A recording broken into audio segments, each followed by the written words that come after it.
Bueno, bienvenidas y bienvenidos a una edición más de Bench Talks, entrevistas diferentes con referentes. Me acompaña Silvina Scheiner, la co-host de este programa. Mi nombre es Luciano Mancini, fundador de Bench Club. Y hoy tenemos el placer de entrevistar a Javier Tabacman, director de Recursos Humanos de Pampa Energía. Él es muy modesto, yo siempre le digo que él es uno de los superdirectores que tenemos en el ambiente de recursos humanos. Pero bueno, él siempre lo niega y apela a su modestia, pero no es así. Javier es realmente, tiene muchísima experiencia en el rubro y es de esos directores que vemos siempre o en alguna conferencia o en algún seminario o en algún taller. Y es de esos que vos lo mencionás y todos lo conocen porque encima tuvo paso por una empresa en la cual tuvo mucha presencia en medios y en diferentes compañías. Con lo cual, Javier, vamos a pasar a que directamente cuentes vos quién sos. No te voy a presentar yo, pero sí contanos un poco de tu experiencia y dentro de eso que me cuentes, nos contás si Recursos Humanos te eligió a vos o vos elegiste a Recursos Humanos. Bueno, primero gracias por la invitación, gracias Luciano, gracias Silvina, un placer estar con ustedes. Te agradezco el elogio, no me considero, pero bueno, este, gracias por el elogio.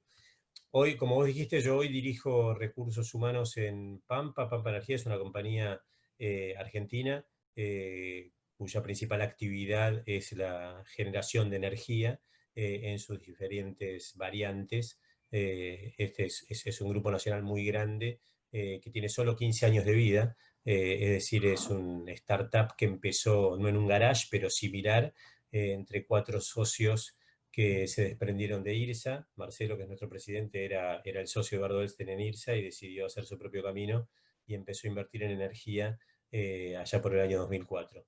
Eh, Pampa era una compañía que ya estaba listada en la bolsa, pero estaba como medio dormida, y entonces con esta adquisición se ganaron unos pasos de no tener que hacer el IPO desde cero, sino ya estar con acceso al capital directamente desde el principio.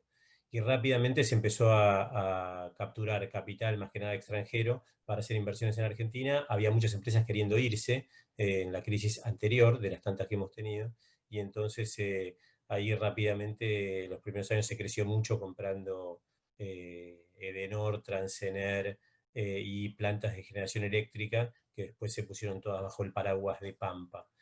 Y después se comenzó con la actividad petrolera, y en el 2016 se dio un gran salto que fue la compra de Petrobras. Petrobras de Brasil estaba queriendo salir de Argentina, en ese momento estaba en Lavallato y estaba bastante complicada con las inversiones que estaba haciendo ahí en el presal, que no estaban del todo bien, y decidieron salir de todos los activos fuera de Brasil y vendían Petrobras Argentina, y Pampa, muy audaz, decidió meterse en una inversión que fueron $1.000 millones en el año 2016. Y eso obviamente fue un salto que en términos de tamaño quintuplicó el tamaño de la compañía. Eh, bueno, hasta ese momento, digamos, era una compañía relativamente pequeña, y con este salto se transformó en un monstruo.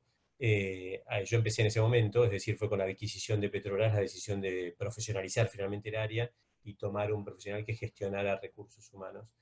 Entonces yo de alguna manera dirijo inicialmente recursos humanos, después fui agregando algunas otras áreas, es decir, hoy soy responsable también por todo lo que es calidad, seguridad y medio ambiente, por la fundación de Pampa y por la seguridad patrimonial.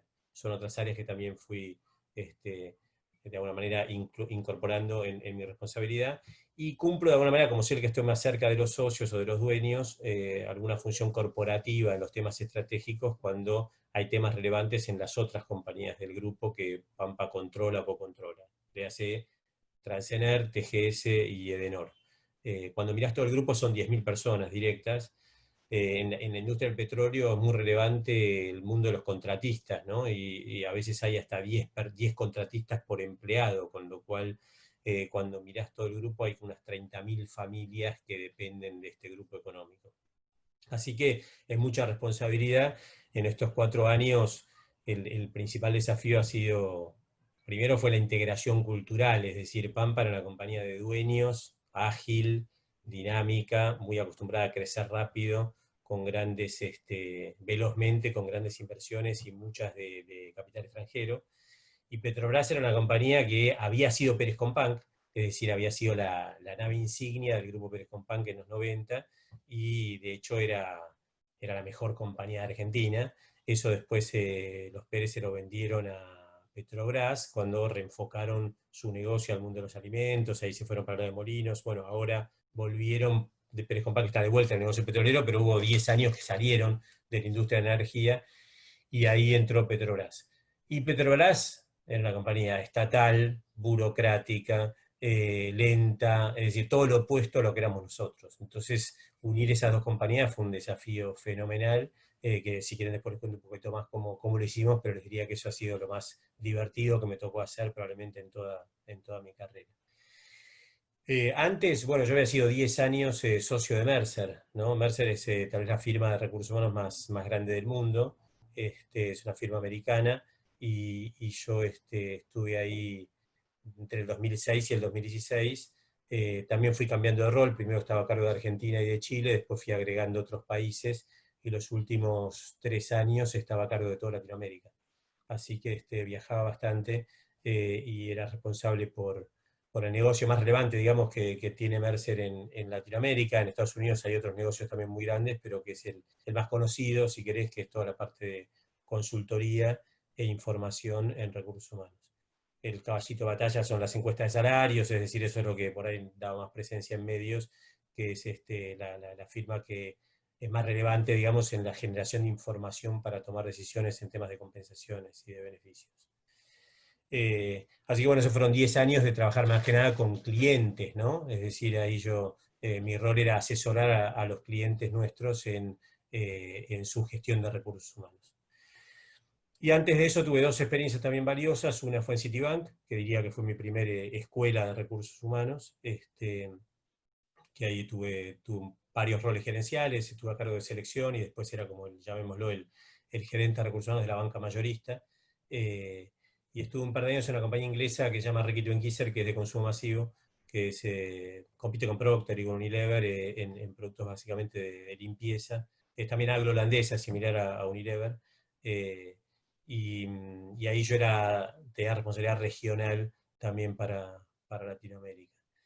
Así que bueno, ese es un poco el resumen de lo que fui haciendo en recursos humanos. Empecé siendo consultor. Los primeros años estaba en Roland Berger, que es una consultora alemana, que en los 90 estaba en Argentina y que hacíamos búsquedas y capacitación, y yo ahí trabajaba de consultor, y fueron mis primeros pasos en recursos humanos. En todos estos años de tantas empresas tan buenas y a cargo de tantas operaciones y tanta gente, ¿qué gente fue importante para vos? ¿Cuáles fueron esos jefes, esos mentores, esas personas que vos hoy decís y te acordás de cuando vos eras joven y había alguien que te apoyó, que te ayudó? ¿A quiénes podrías recordarnos? Bueno, el primero diría es Salvador Ventriglia, que era el director de recursos humanos de Citibank, que diría que fue el primero que apostó por mí. Yo cuando entré al banco estaba en Roland Berger, era proveedor del banco, ¿no? Le hacía búsquedas a Citi, y ahí se da una oportunidad, que es que el que estaba a cargo del equipo de selección en Citibank se va a otro rol, y entonces a mí me ofrecen entrar a Citi a hacerme cargo del equipo de selección. Creo que tenía la capacidad y tenía buen perfil, pero podría haber sido cualquier otro, qué sé yo. Eso fue claramente una apuesta, y yo no venía del mundo corporativo, venía de ser consultor, hacía búsquedas para una firma que era una buena firma, pero hay un montón, ¿no? Y eso fue una buena apuesta, y al año me pasó algo muy particular. Yo estudié psicología, y la selección suele ser por ahí la puerta de entrada a veces para los psicólogos para trabajar en recursos humanos, y ese también fue mi caso. Pero cuando pasó un año, entonces yo empecé estando a cargo del equipo de selección, ¿no? Entonces tenía, suponete, creo que tenía 5 personas a cargo internamente, y después algunos otros que nos apoyaban desde afuera. Era una época que tomábamos 100 personas por mes, es decir, estaba en plena expansión, ¿no? Y por eso valía la pena tener un equipo propio de selección. Al año hay una rotación ahí, porque una de las personas del equipo gerencial se va a la región, y Salvador me propone hacerme cargo del equipo de compensaciones. Y yo de compensaciones no sabía nada. Y entonces eso de vuelta fue una apuesta, y creo que en eso es interesante resaltar cuando tenés un un jefe que confía y que te da una oportunidad. Y me acuerdo, y aparte tuvimos una honesta conversación en donde yo le dije, mirá, Salvador, te agradezco, pero Nada. yo de compensación no sé nada. Él, Y me dijo, no importa, porque hay un buen equipo, el conocimiento experto lo tiene el equipo, es decir, lo que necesitamos ahí no es alguien que sepa, para eso ya están los analistas, digamos, ¿no? Es decir, lo que necesitamos es alguien que lidere y que tenga una buena interfaz con los negocios, con los clientes internos, y eso en este año ya veo que vos lo haces bien y que lo vas a poder hacer bien. Y después con los años me transformé en un compensólogo, ¿no? Es decir, después claro, 10 años después. claro, y viste, y bueno, me tomaron en Mercer y yo dirigía el equipo que hacía eso en Mercer, pero esa primera oportunidad, eh, bueno, me parece que es algo para resaltar, que es cuando la gente confía y después creo que yo lo he tomado como un ejemplo también con decisiones que me tocó tomar a mí, en donde lo que valorás, no tanto a veces, cuando vas subiendo en la escala jerárquica, si querés, es no tanto el conocimiento específico, sino las habilidades de liderazgo y de interacción con el resto. Te preguntaba si hay otra persona que también puedas mencionar en estos años, que haya sido importante. Sí, de estos últimos, sin ninguna duda, Marcelo, es decir, mi jefe actual y los dueños de Pampa, digamos, me parece que son un ejemplo para mí en términos de lo que han creado, ¿no? Es decir, vuelvo a decir, es una compañía que en 15 años eh, se, se transformó en lo que es hoy. Es decir, piensen ustedes que en el pico del 2018, antes de que empiece la crisis económica en Argentina, Pampa llegó a valer 6.000 millones de dólares de capitalización bursátil, ¿no? Es decir, eh, hoy no vale ni 1.000, esa es la verdad. Pero bueno, como todas las compañías de capital que están en Argentina, cuya principal exposición tiene los activos en Argentina, han sufrido un deterioro del valor de la acción y de cuánto vale la compañía, del market cap fenomenal. Pero bueno, la verdad que en eso para mí es muy meritorio, yo aprendo todos los días. Ahí hay otra cosa que para mí es muy importante, que es Pampa para mí fue la primera experiencia en donde reportar a alguien que no es del palo, ¿no? Que no es de recursos humanos, y eso hay que aprenderlo, a tener una conversación y un diálogo en donde no estás hablando de alguien que, entre comillas, habla tu mismo idioma, No. ¿no? Y entonces lo que siempre decimos que es bueno si recursos humanos está en la mesa de los negocios o no, es decir, ahí es donde verdaderamente te das cuenta de que si querés estar en esa mesa tenés que aprender un nuevo lenguaje. Y eso para mí fue un aprendizaje y es un lujo aprender de gente tan valiosa. Así que retomo lo de la confianza, fue un acto de fe relevante. Yo ya tenía una trayectoria en recursos humanos, pero igual también confiaron mucho en mí. Y todos los días lo que veo es que los dueños de la compañía o la gente que dirige los negocios, cuando le habla a la persona de recursos humanos, obviamente valora el profesionalismo, pero hay una cuestión fundamental que es que confíen en que lo que vos le decís es un buen consejo, es decir, que estás proponiendo algo que es lo mejor para la empresa y para las personas con las que vos tenés que ayudar a tomar decisiones. Acabas de Entonces, decir algo que me dio el pie para hacerte la segunda pregunta de mi parte. uh-huh, Hablaste de consejos. ¿Qué uh-huh. consejos o cosas te dijeron a vos a lo largo de tu carrera, cuando eras más joven, cuando empezabas y qué sé yo, que en ese momento vos decías sí, sí, sí, sí, y lo tomabas como verdades absolutas y hoy cuando las mirás para atrás decís, no, esto ya no funciona más, esto cambió, ahora es de otra manera? ¿Qué cosas tenés en mente de esas épocas? Yo creo que uno va variando, ¿no? Dependiendo de dónde estás, también la mirada que tenés en términos de corto, largo plazo, exposición por ahí a veces más de orden político. Entonces, creo que cuando uno es más joven valora más el expertise técnico y con el tiempo va valorando más el expertise tal vez de poder leer mejor el contexto y tener una mirada más amplia y si querés más política también, ¿no? Entonces yo eso es algo que creo que fui aprendiendo de mis jefes que fui teniendo, que es tener esa mirada más amplia y poder leer mejor el contexto y entender desde dónde el otro está pensando y en función de eso cuál es el mejor consejo que puede necesitar. Y a veces no es tan relevante el expertise técnico o el número con coma y decimales que uno pueda hacer, y que por ahí a veces eso no tiene tanto valor, ¿no? Eh, Así que yo diría que con los años uno va como cambiando la perspectiva. Contanos una práctica, una acción, un programa, algo que te haya salido muy bien, que vos decís, esto lo implementamos y salió realmente bien, o el resultado que esperábamos era este. Y también contanos una que no te haya salido tan bien.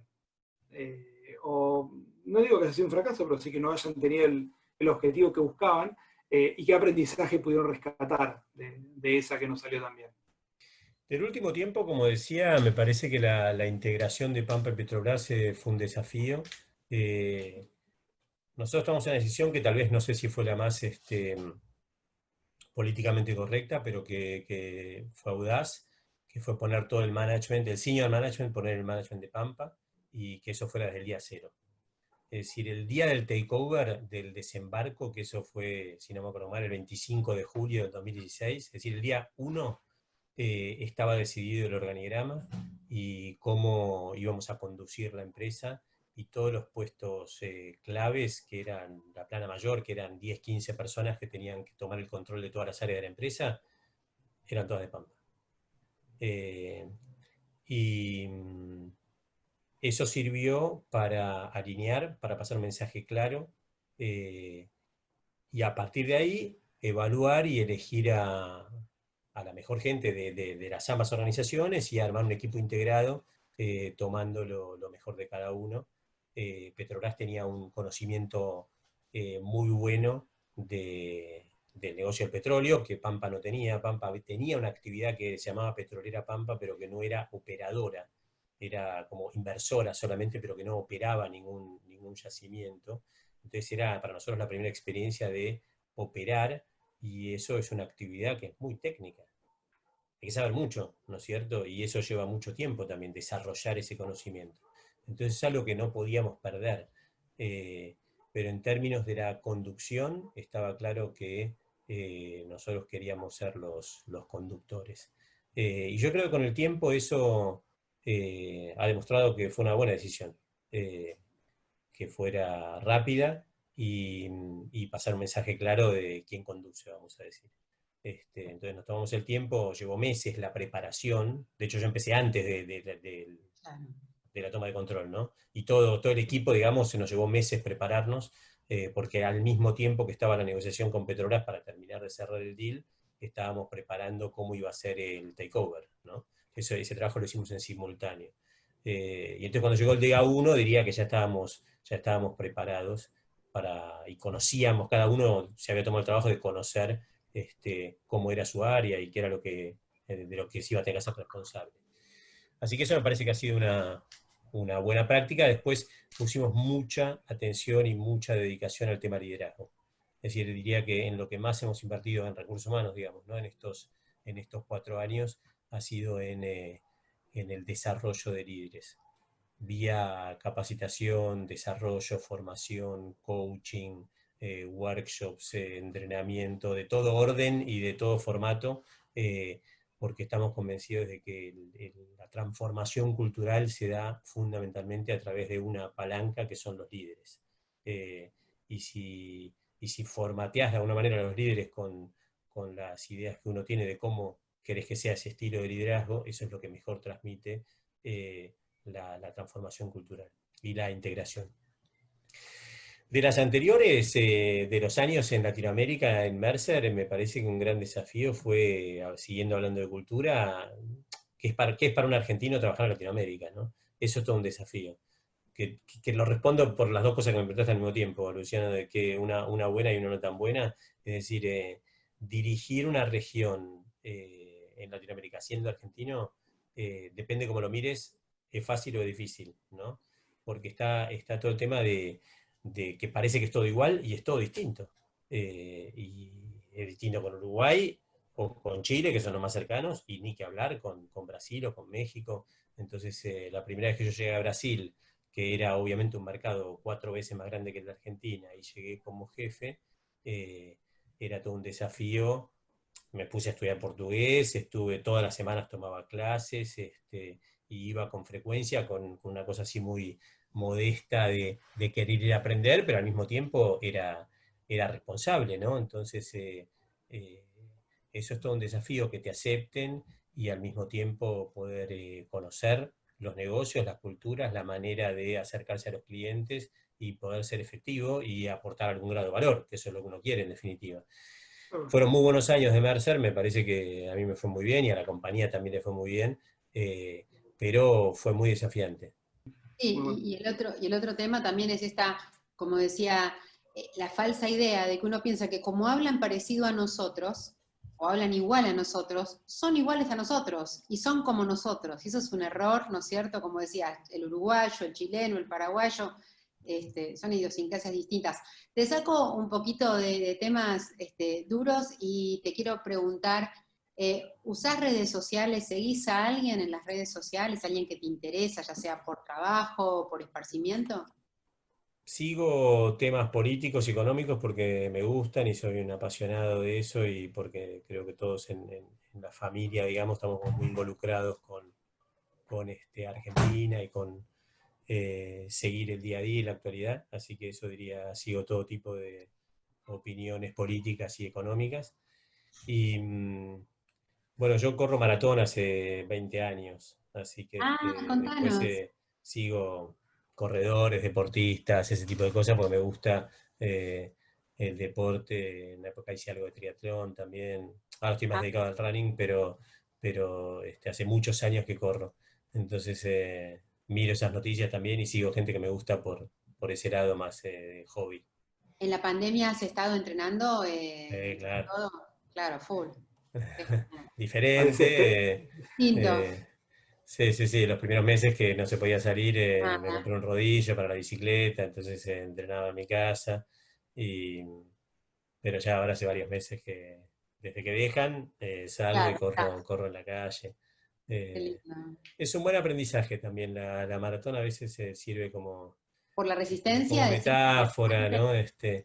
Y tiene mucho que ver con disfrutar el proceso, ¿no? sí. Y mientras Es decir, tanto, claro, cuando uno está, eso te voy a decir una cosa que es, cuando vos estás parado en la largada de una carrera, en realidad tenés que pensar que son los últimos 42 kilómetros qué genial. de algo que empezó hace 2000 kilómetros, que es lo que más o Claro. menos te lleva a una preparación o lo que hiciste todo el año.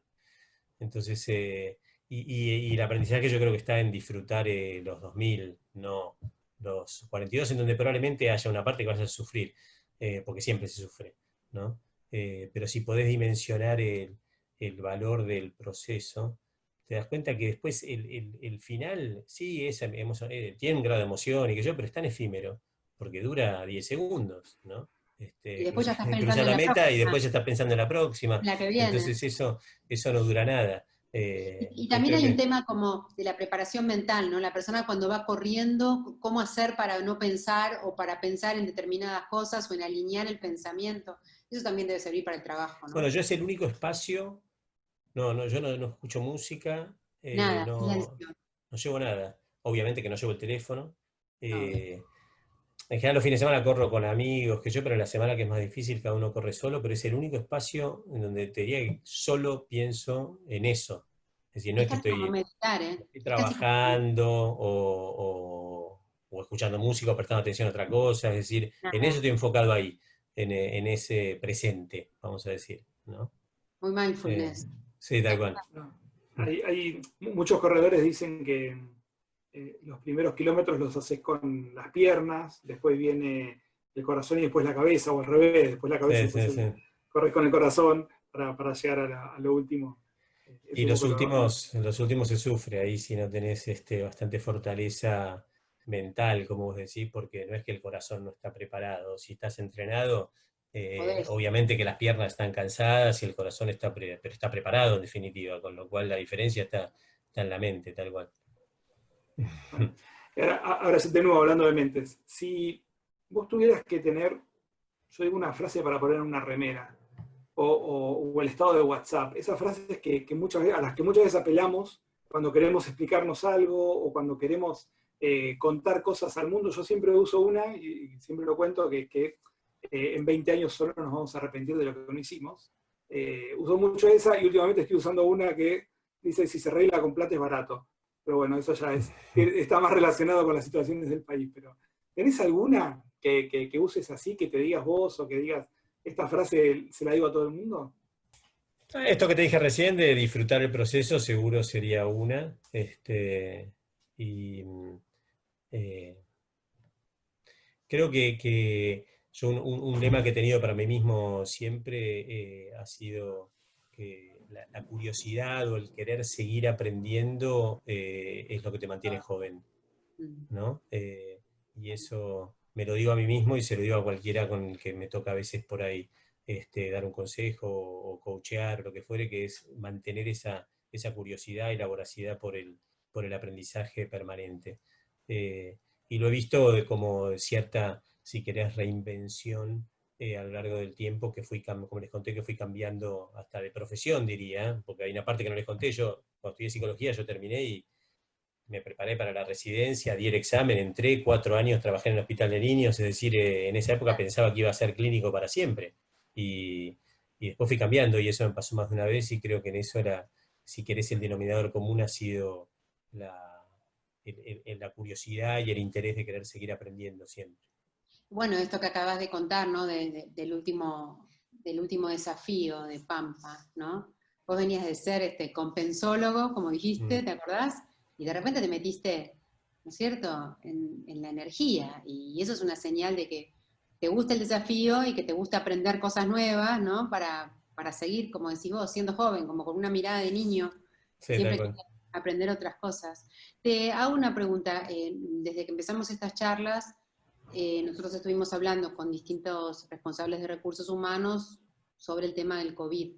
En su momento recién empezaba, nosotros empezamos las charlas más o menos coincidentemente con el COVID, y ahora el COVID sigue avanzando, y casi estamos más que preguntando qué vas a hacer con el COVID, que era lo que hacíamos antes, ahora estamos preguntando cómo sigue o cómo ven en las futuras etapas la situación. Si nos podés contar un poquitito. Sí, sí, absolutamente. Rápida respuesta primero sobre qué hemos hecho hasta acá. El sector nuestro es un sector esencial, con lo cual nunca Nunca dejamos de pararon. trabajar.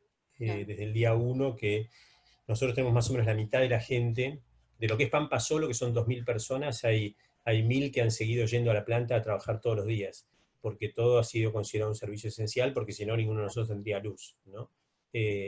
Así que eso no cambió. Nuestro trabajo fue prepararlos o ayudarlos a que tuvieran la menor exposición posible al coronavirus, con los elementos de protección personal, las medidas de seguridad, distanciamiento, higiene, el transporte, es decir, todo lo que han sido las medidas que por suerte hasta ahora han resultado exitosas. Hemos tenido unos 30, 40 contagios, por suerte ninguno de gravedad, y por suerte no hemos tenido que lamentar ningún fallecimiento. Entonces, evidentemente, y creo que a muchas industrias le ha pasado lo mismo, creo que esto demuestra de que si vos sos serio en las medidas de protección y de cuidado, se puede seguir trabajando al mismo tiempo. Y que no hay que parar todo, ¿no? Y que eso es posible. La otra mitad está trabajando desde la casa. Estamos trabajando desde la casa. Yo en este momento estoy en mi casa, ¿no? Y eso también es increíble, como en una semana nosotros nos acomodamos a tener 1.000 personas trabajando remoto y que todo funcione igual. Porque esa práctica ustedes no la tenían de antemano. No, no, la verdad que no. Y Ahí. esto fue en una semana. Fue entre el 13 y el 20 de marzo de este año que se tomó esa decisión y que a partir del 20 de marzo nosotros mandamos a la casa a 1.000 personas y la empresa siguió funcionando. Y la verdad es que después de 8 meses podemos decir que no se vio afectada la productividad. Con lo cual eso también es un mérito desde el punto de vista tecnológico, cultural, vuelvo a De decir reacción, de de que los agilidad, ¿no? líderes han estado muy encima, conteniendo, comunicando y conduciendo a los equipos de trabajo. Y ahí lo conecto con lo otro que preguntabas, Silvina, que es cómo Para seguimos. adelante. Yo creo que evidentemente esto deja un aprendizaje y es esto que acabo de decir, que es nada va a ser, me parece, igual a lo que era antes, y esta famosa nueva normalidad para nosotros va a incluir que seguramente un esquema mixto de home office y presencial vino para quedarse. Entonces hoy tenemos a la mitad de la compañía con 100% home office. En la medida que sintamos de que el riesgo va bajando y que es posible volver a una parte presencial, vamos a volver a la oficina, pero no igual que antes. Entonces ya estamos pensando en cambiar obviamente los layouts para que sean espacios más abiertos, que eso en el corto plazo nos sirve por el tema del distanciamiento, la ventilación y que podamos volver con condiciones de seguridad, pero a la larga también nos va a servir para tener espacios más colaborativos, más abiertos, en donde aprendamos de esto y veamos que es posible tener un equipo donde tenés algunos en la casa y otros en la oficina, y que aparte tengamos más eficiencia en metros cuadrados, ¿no? Es decir, que tengamos por ahí oficinas o no oficinas, espacios más abiertos en donde hoy vas vos, mañana voy yo, y tenemos esta idea del hot desk, ¿no? Que muchas compañías ya lo están implementando. Nosotros estamos en preparación porque, como digo, todavía no hemos tomado la decisión de empezar a volver.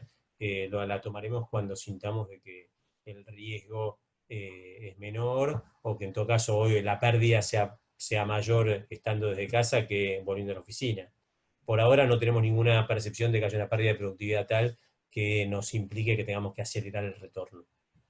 No, ese dato que estás diciendo es maravilloso. O sea, si la productividad no se alteró con el cambio que han hecho, la verdad que estaría cumplida, ¿no? Hay compañías que esto lo están alargando ya para todo el 2021. Esa es una decisión que nosotros no hemos tomado. Por ahora no tenemos fecha. Claro. Hablábamos con algunos grupos Bench, claro, que tenían gente que quería ir a la oficina y que ya estaba en una postura de yo quiero ir porque necesito salir de casa, necesito despejarme y demás. Y contaba una empresa que eran 2.000 empleados y ellos habían aceptado que había gente que necesitaba ir, entonces hicieron cupos de 40 personas. Entonces podían ir 40 personas por día. Imagínate en una compañía con espacio para 2.000 empleados, 40 personas era nada.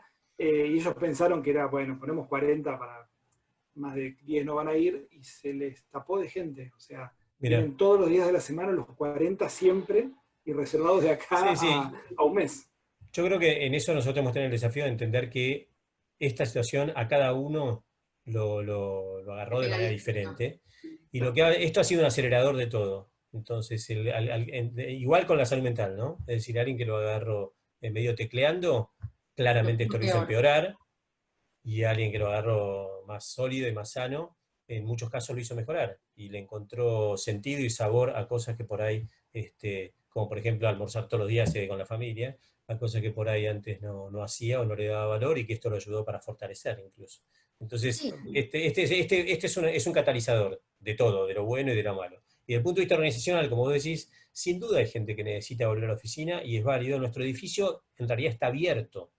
Solamente le pedimos al que quiera ir que nos avise, porque tenemos que garantizar las condiciones de limpieza y de seguridad, y justamente de que no haya aglomeración. Entonces, alguna gente está yendo, pero lo hacemos en forma reactiva. No es que salimos a decirle, bueno, que venga el que quiera, sino que si alguien siente que necesita venir, o por alguna razón profesional o personal necesita venir, es posible, solamente nos tiene que avisar.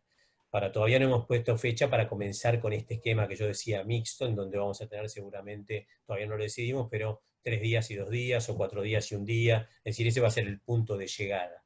El tema es la transición y qué va a pasar con la vacuna y cuánto va a durar la transición, ¿no es cierto? Es decir, cuándo es el día cero. Hoy está 100% home office. ¿Cuándo es el día cero de la transición y cuánto dura esa transición hasta la nueva normalidad? Ese calendario me parece que hoy no está claro.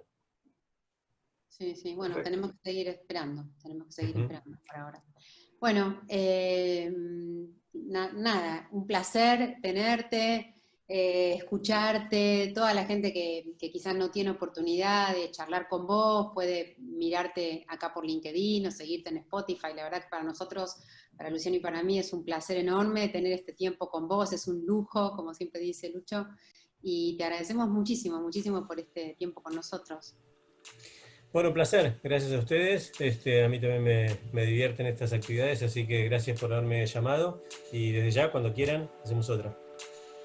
Un besito. Un placer, Javier. Gracias por acompañarnos. Bueno, gracias.